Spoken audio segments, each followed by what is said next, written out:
சுண்டங்கத்தரி இப்போ எவ்வளவும் $4.74. ஒரு அளவில் இடித்து மோரில் போட்டு கழுவ வேண்டும். தயிர் இருந்தால் அதையும் தண்ணியில் அடித்து போட்டு ஊற்றி கழுவலாம். அப்போ அது இந்த கயர் போகும்.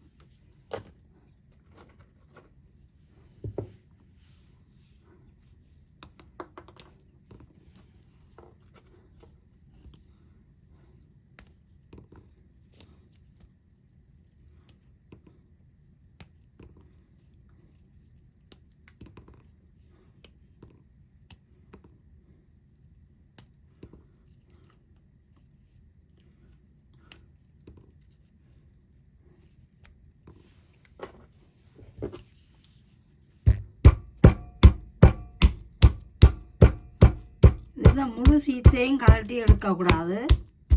அதில் சத்து போடும். ஒரு அளவை பிணைஞ்சு கழுவலாம்.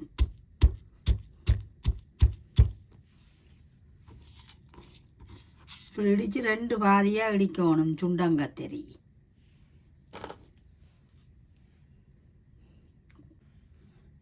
குலையாய் முந்திரிக்காய் ஃப்ரெஷ்ஷாக. இந்த சுண்டங்கத்தரி கனடாவுக்கு வருகிறது. இப்போ சுண்டங்கத்தரியை இப்படி பாதியாக உடைச்சி வச்சுருக்கிறேன். இதில் கொஞ்சம் சீட்ஸை வடிவாக கழுவி எடுக்க வேணும்.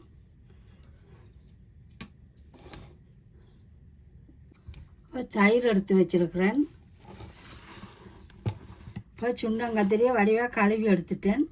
இப்போ கொஞ்சம் சீட்ஸ் இருக்கக்கூடியதான் வச்சிருக்கிறேன். என்னன்னு சொன்னால் அப்போ தான் ருசியாயும் இருக்கும், சத்தாயும் இருக்கும்.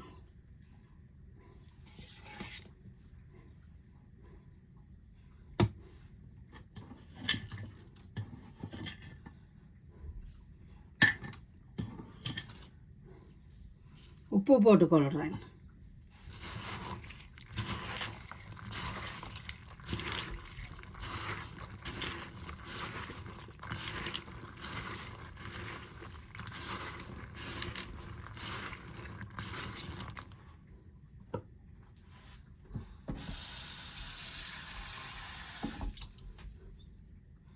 இப்போ தண்ணி ஊற்றி